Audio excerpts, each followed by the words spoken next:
Have you ever been born into a story that wasn't yours? Not just a life, but a myth. Already written, shaped, spun by someone else. And worse, that someone is Zeus. Yes, that's Zeus.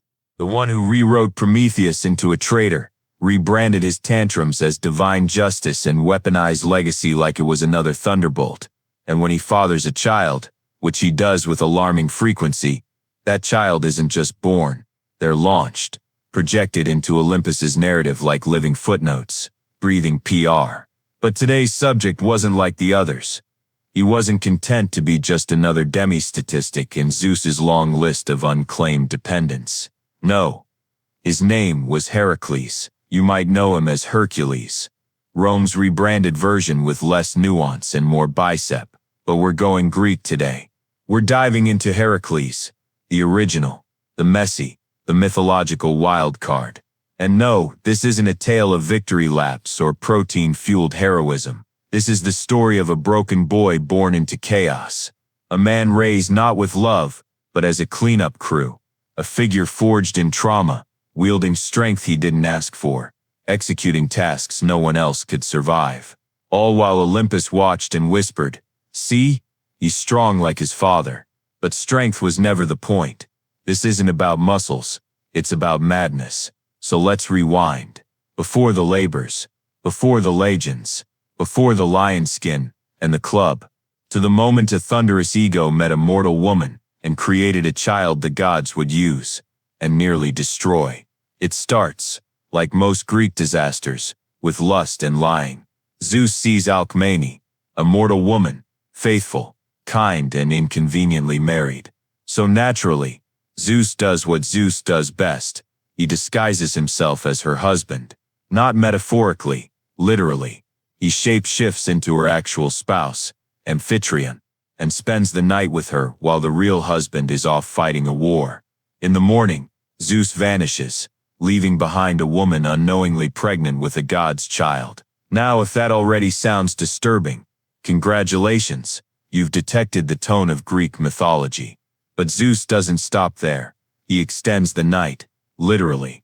He makes it last 3 nights, just to ensure the conception is divine enough. Because if there's one thing Zeus loves more than power, it's theatrics. 9 months later, Heracles is born.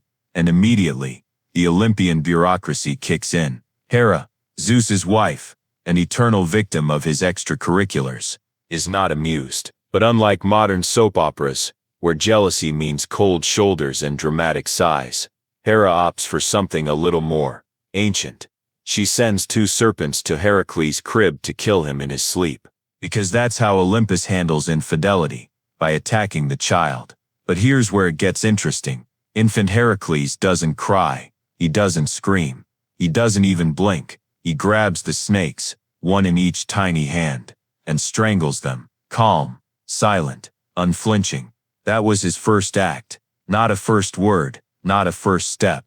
His first act was to kill. Think about that.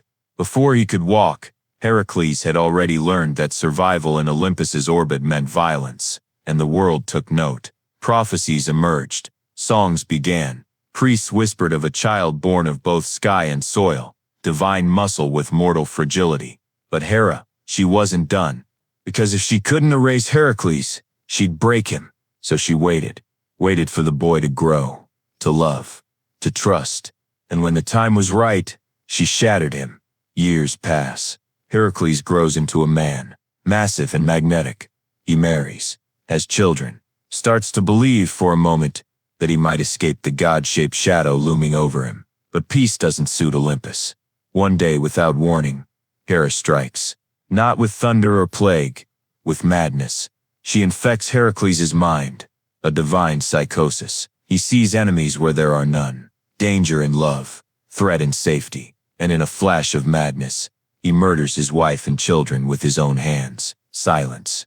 A hero, covered in blood.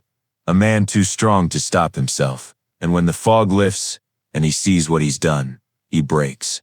Not with screams, but with shame. Because that's Hera's genius. She doesn't kill his body. She fractures his soul. Now pause here.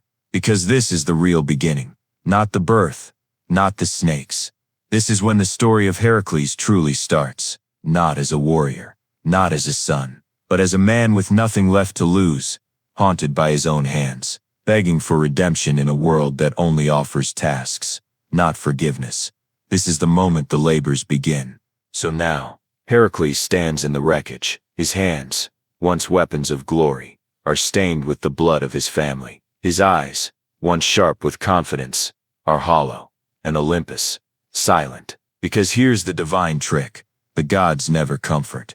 They condemn. And Hera, oh, she's not done. Because breaking a man is one thing, but watching him rebuild himself just to suffer again, that's true divine entertainment. Heracles, broken and desperate, does what no god expects. He asks for atonement. Let that sink in. A demigod, shattered by divine manipulation, goes to the oracle of Delphi and asks to be punished. He doesn't beg for mercy. He demands purpose. Something, anything, that might balance the scale between strength and sin. And what does the oracle say? 12 labors, 12 impossible tasks, 12 absurd, grotesque, humiliating missions, to be completed in service of a king who hates him. Why? Because redemption, in myth, just like in politics, rarely comes from justice. It comes from spectacle, and King Eurystheus of Tiryns, he lives for spectacle. He hides behind columns, sends orders through messengers, and trembles at the very mention of Heracles' name, yet demands the demigod serve him. And so begins the most famous checklist in mythology. Not for glory, not for gold, but because a grieving man wants to believe that suffering equals salvation. Labor 1. The Nemean lion. Not just any lion. This one can't be pierced. Not by arrow, not by sword, not even by fire. Its fur is literally immune. So what does Heracles do? He finds the beast, fights it with his bare hands. A clash of brute force and brute faith. No trick, no help. Just blood, teeth, and raw will. When it's over, the lion lies dead. Heracles skins it using the beast's own claws, the only thing sharp enough to cut it, and wears the pelt like a second skin. But he's not proud. He's tired, because he knows this is just the beginning. Labor 2. The Lernaean Hydra. A swamp monster, many heads. And here's the catch. Cut off 1, 2 more.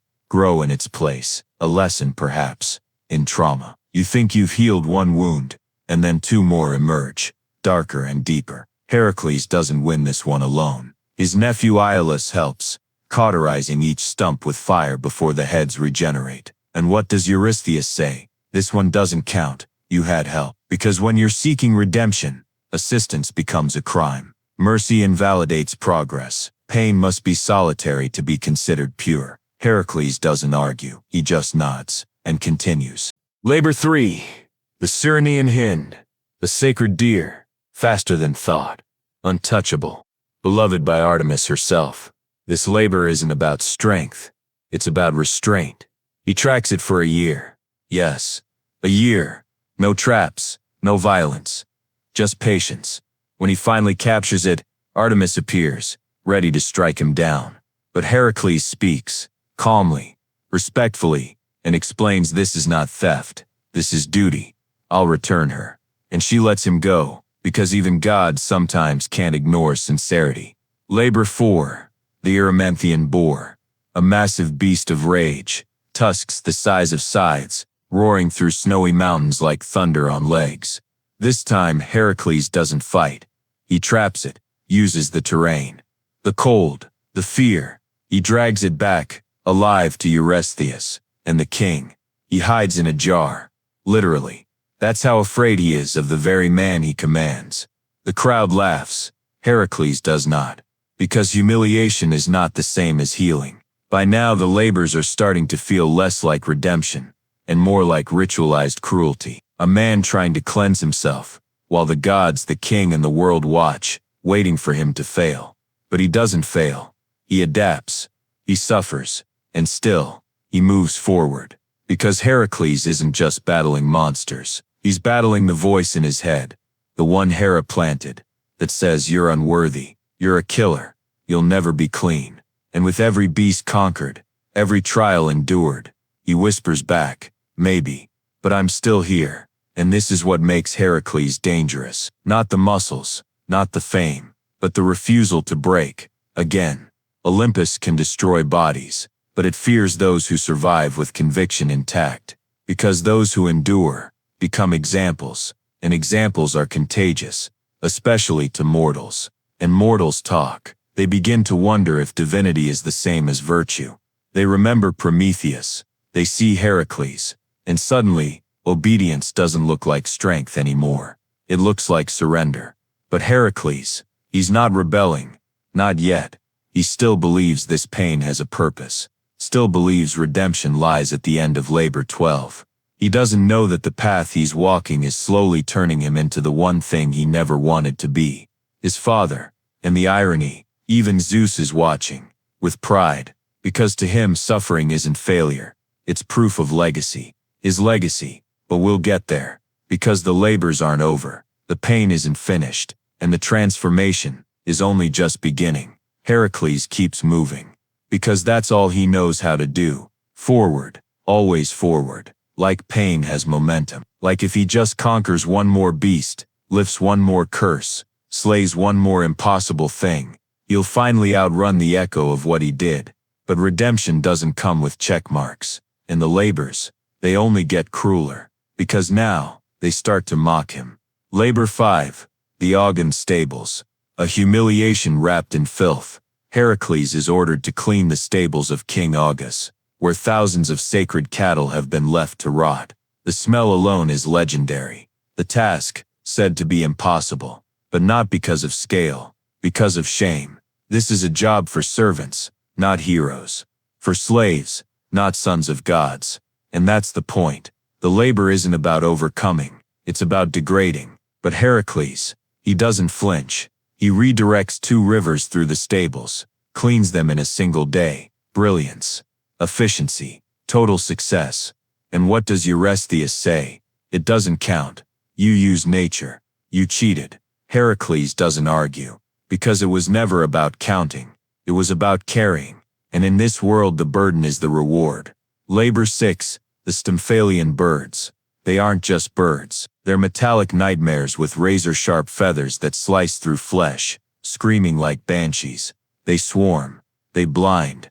They kill. Heracles arrives, armed with divine castanets, noisemakers gifted by Athena, and drives them into the sky with relentless clamor. Then with his bow, he shoots them down one by one. He doesn't enjoy it. He doesn't celebrate. He just lowers the bow and walks away. Because even victories start to feel like chores, like survival on autopilot.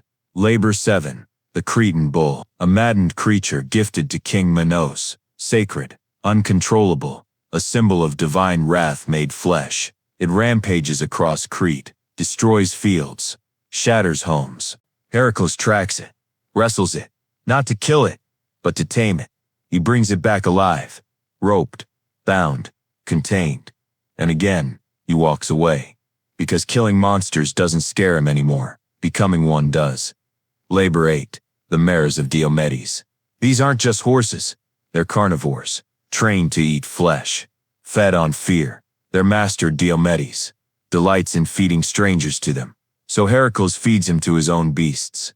The mares go silent, calmer, tamed. Because monsters, it turns out, recognize their own. And Heracles? He doesn't say a word. Because each labor is less about justice and more about reflection. A mirror held up by the gods, whispering, "This is you. This is all you'll ever be." By now mortals are whispering, not of fear, of fascination. They don't see a brute. They see a man. Powerful, yes, but punished, flawed, bleeding, enduring. And in a world ruled by immortal pettiness, a flawed man who fights anyway becomes a symbol more potent than any thunderbolt. But Heracles doesn't notice, because he's not doing this for legacy. He's doing this for silence, the kind that comes after guilt, after grief. The kind you earn, not inherit. Labor 9.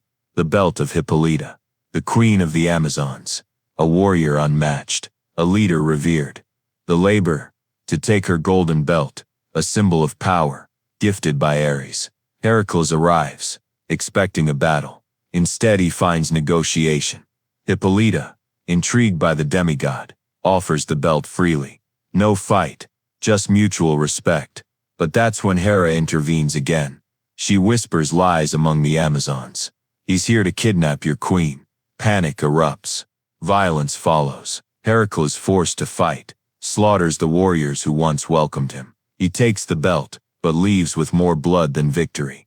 Because Hera doesn't just want to hurt him. She wants to ruin every good thing that touches him. To prove that no matter how far he travels, how many beasts he tames, chaos will always follow him. Not because of what he is, but because of who made him. And this is the quiet tragedy of Heracles. He never gets to be just a man. He quote, "As always myth, always message, always burdened by the sins of Olympus, wearing them like scars on his soul. And still, he keeps going. Not because he's fearless, but because he knows fear will devour him if he stops. And somewhere, high above, Zeus watches, not with regret, but with approval. Because this is what he wanted. A son strong enough to survive the wrath of the world, a mirror of himself, not in power, but in punishment. Because Zeus doesn't raise children, he manufactures successors. And Heracles, broken, bleeding, burdened, is becoming one, not by birth, but by design. Heracles is no longer just a man with a mission. He's a myth in motion, dragging his pain from kingdom to kingdom, labor to labor, carrying the scent of gods and guilt wherever he walks. And by now, something strange has happened. People stop fearing him. They start following him, not with cheers or banners, but with stories. Tales passed around fires and whispered in crowded taverns. He tamed the bull. He cleaned the stables with a river. He survived madness. Each story a ripple, and every ripple, a warning to Olympus. Because when humans start telling their own myths, not about gods, but about men, the divine grip weakens. And Zeus, he sees it. But he doesn't stop it, because this is exactly what he wanted. A demigod made in his image, admired, feared, invincible, a son forged not by nurture, but by necessity. Labor 10, the cattle of Geryon. Across the ocean, on an island burning with heat and guarded by a three-bodied giant named Geryon, lives a herd of sacred red cattle. The task, steal them. Simple, never. Heracles crosses continents, fights monsters, slays Geryon and his two-headed dog Orthrus. In a storm of brutality, he doesn't just take the cattle, he conquers the land, then drives them back across the known world. Every step a reminder, he is unstoppable, but not unscarred, because with each labor something peels away, not flesh, but hope. There's no joy in victory anymore, only the relief of survival, and even that is fading. Labor 11, the apples of the Hesperides. Now the labors turned divine. No more beasts, no more brute tasks. Now Heracles must steal golden apples from a hidden garden, guarded by nymphs, protected by Hera and watched over by Ladon, a 100-headed dragon that never sleeps. But here's the twist. Heracles doesn't slay the dragon. He doesn't even storm the garden. He finds Atlas, the titan doomed to hold up the sky, and strikes a deal. Atlas fetches the apples. Heracles holds the sky in his place, and when Atlas returns tempted to run, Heracles tricks him into taking the sky back, then walks away with the prize.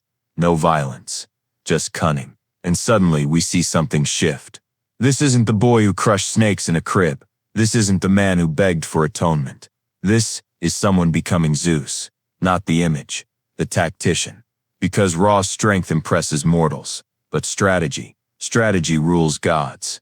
Labor 12, Cerberus, the final labor, the most impossible. Bring back the guardian of the underworld. Alive. No weapons, no tricks, just hands.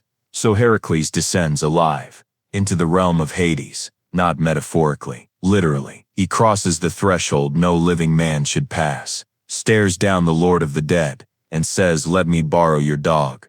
Hades agrees, under one condition, no force. Heracles nods, and wrestles Cerberus into submission. No blood, no death, just sheer terrifying strength. Then drags the three-headed beast into the world of the living, chains rattling, shadows screaming. The crowd that once feared him now trembles at the sight, not because they think he's dangerous, but because he's proof that nothing is beyond his reach. Not monsters, not gods, not even death. And then, it's over. 12 labors, 12 impossibilities, 12 answers to a question he never meant to ask. What does it take to be forgiven?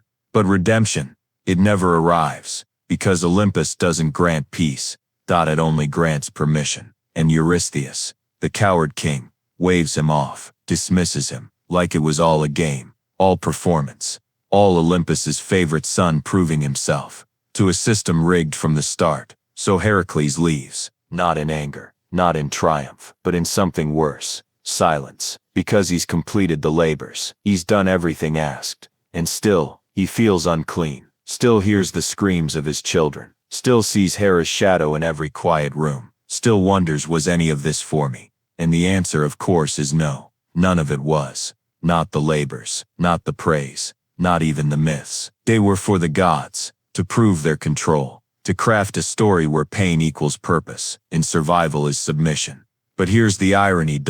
In trying to use Heracles as a symbol of divine obedience, they created something else entirely. A man mortals admired not for his perfection, but for his suffering, for the way he kept going. Even when the gods refused to give him peace, they didn't see a golden child. They saw a rebel, not loud, not violent, but persistent. A man who stared down every monster the world could offer, and then kept walking. No thrones, no temples, just calloused hands and a reputation too powerful to control. And Zeus, he sees it now. The fire in Heracles isn't fading, it's spreading, and he knows what comes next. Because gods don't fear strength, they fear legacy, and Heracles, his legacy, is only just beginning. So what happens after the labors? What happens when you've done the impossible 12 times, and the world still doesn't know what to do with you? You become dangerous, not because you threaten, but because you remind.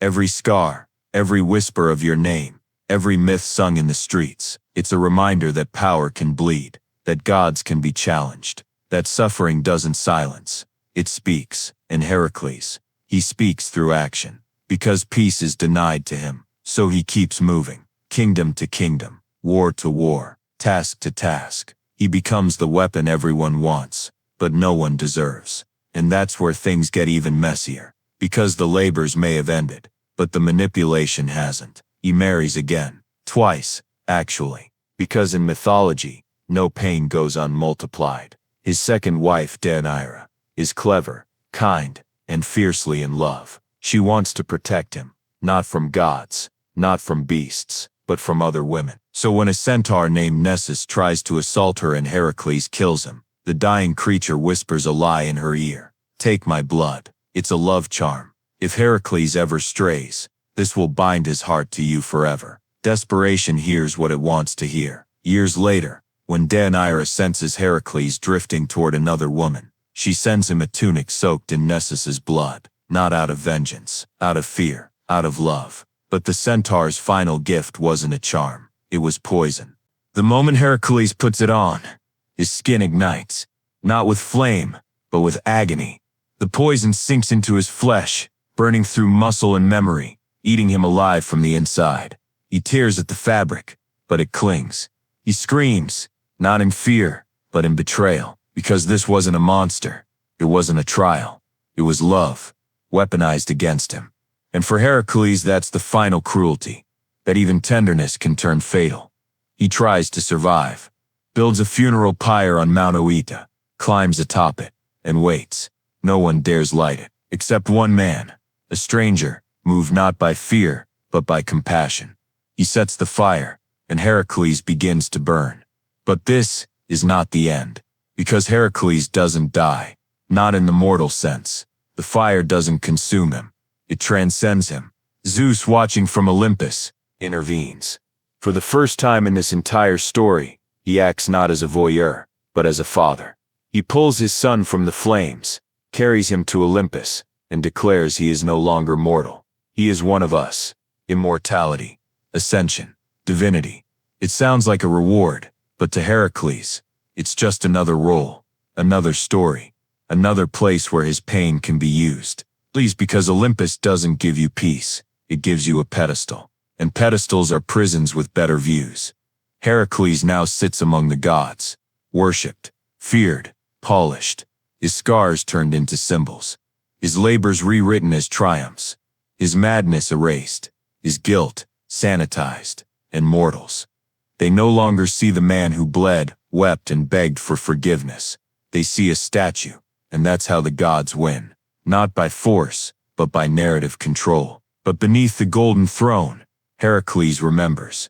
He remembers the snakes in the crib, the madness in his mind, the blood on his hands, and he wonders, in the quiet moments between festivals and offerings, was I ever free? And that question, that unspoken rebellion, is what makes Heracles more dangerous than any war god or thunder-wielding patriarch. Because he sits beside Zeus, and still doubts him, still doubts the system that broke him, still carries within him the fire of someone who wasn't supposed to survive. And Zeus, he knows it. That's why he keeps Heracles close. Because when you fear someone becoming you, you crown them before they realize it. And so Heracles becomes not just a demigod, not just a hero, but a warning. A symbol of how suffering can be repackaged, how strength can be manufactured, how trauma can be marketed as greatness. And yet, in that mess, there's still something holy. Not in Olympus, but in Heracles himself. In the fact that he never stopped walking, never let madness have the last word, never let the gods define him fully, even when they tried, even when they still try. Because that's the real story of Heracles. Not the labors, not the monsters, not even the immortality. It's the man beneath it all. Broken, burning, burdened, and still refusing to disappear.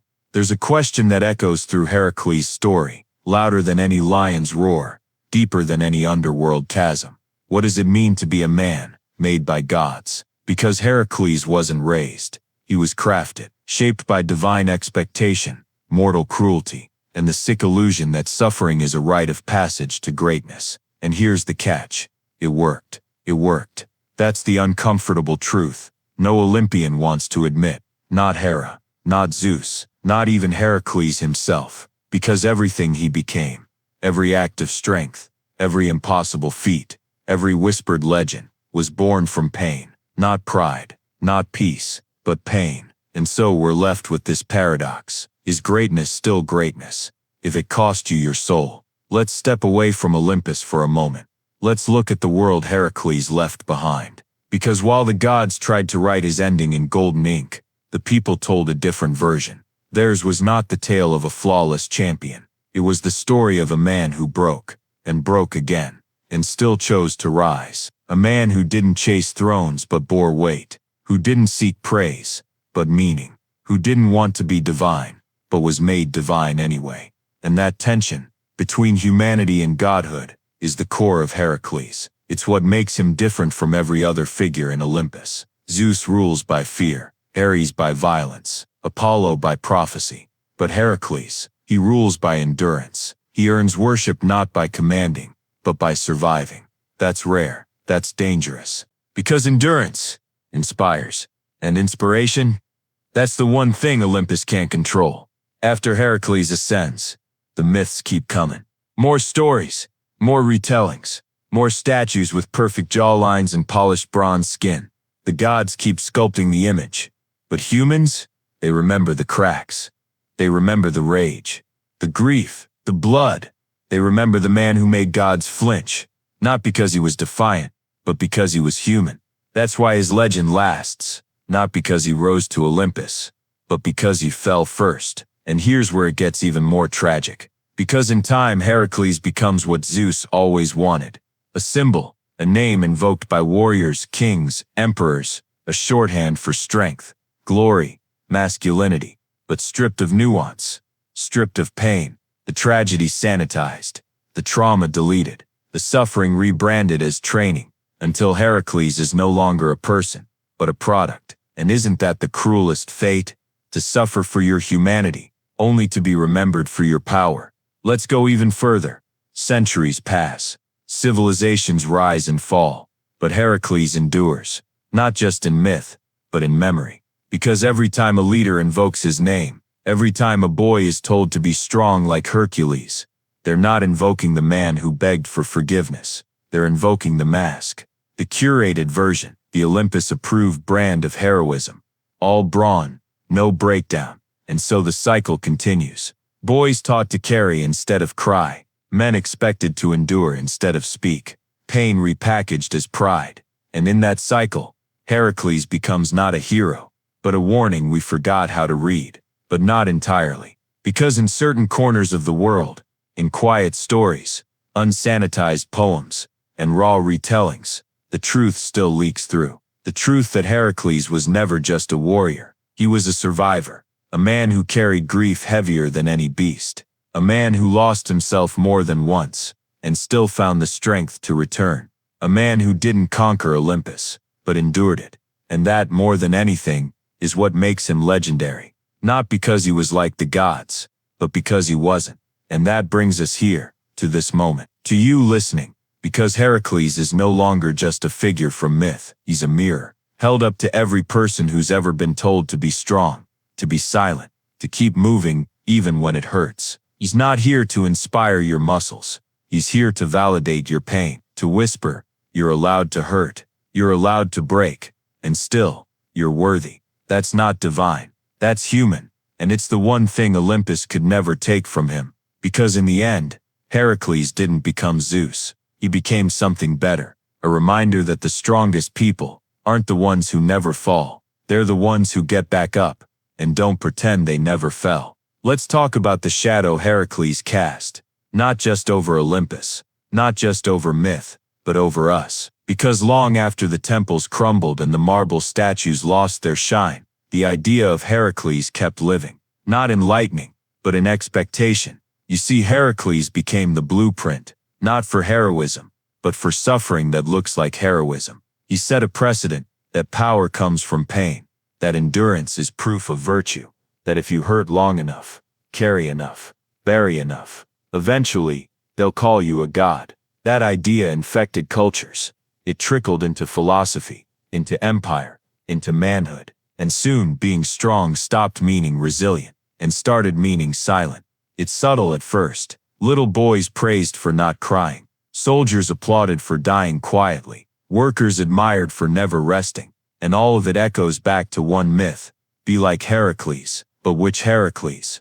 The broken man sobbing at Delphi, or the golden statue smiling down from Olympus? Because the world rarely chooses the raw version. It chooses the sanitized one. The version where strength has no cost, and pain has no voice. But Heracles had a voice. It was just never recorded. Not by the poets, not by the kings. Because what would happen if we really told his story? If we didn't skip over the madness? If we didn't fast forward through the guilt? If we let him cry, and stayed with him while he did? It would change everything. Because suddenly Heracles isn't a god we worship. He's a man we understand. And that's dangerous. Because understanding breeds empathy. In empathy, that breaks systems. Zeus ruled with fear. Hera ruled with vengeance. But Heracles, he ruled with relatability. Not because he was perfect, but because he wasn't. And the gods couldn't stand it.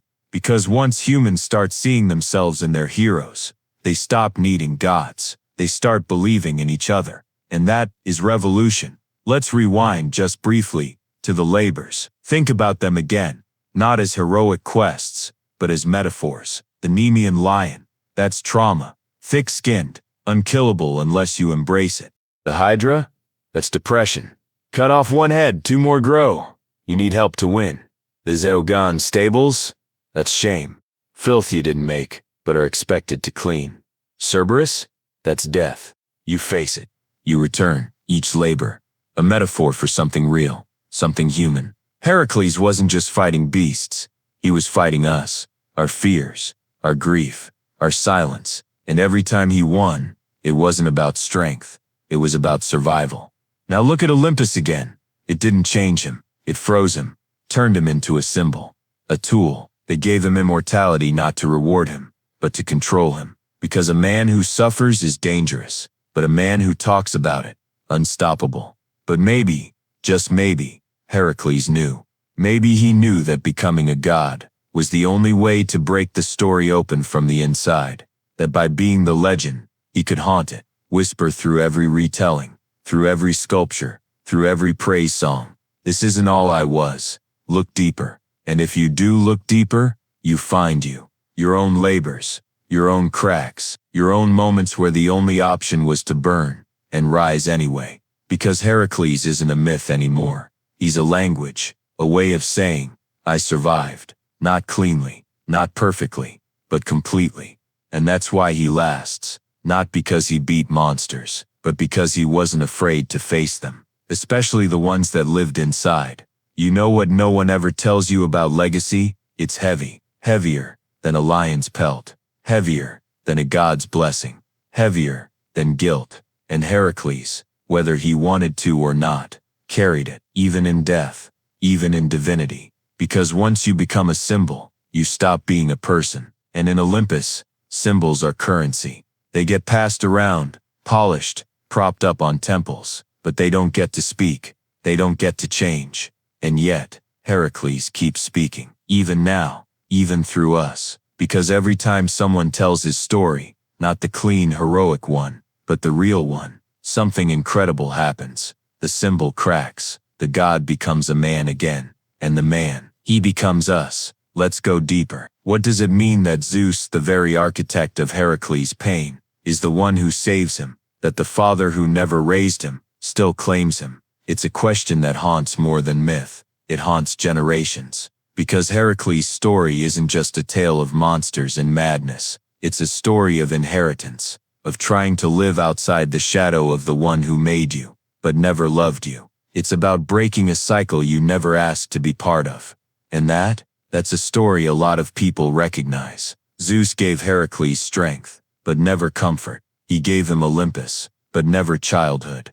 And when Heracles finally collapses under the weight of it all, Zeus steps in, not out of love, but out of strategy. Because letting Heracles die a mortal death, that would make him a martyr, that would free him. But keeping him alive, eternal, divine, that preserves the brand, that makes sure Heracles always stands beside Zeus, not as a rival, but as a reminder. This is what I can make you. This is what happens when you survive me. It's control disguised as honor. But Heracles doesn't protest. Because what's the alternative? To vanish, to be forgotten. He's too deep in now, too shaped by myth, too branded by expectation. So he smiles, he plays the role, he accepts the ambrosia. But inside, the fire still burns. The same fire that strangled serpents, that fought lions and hydras, that begged for forgiveness, and never got it. That fire doesn't go out, not even in Olympus,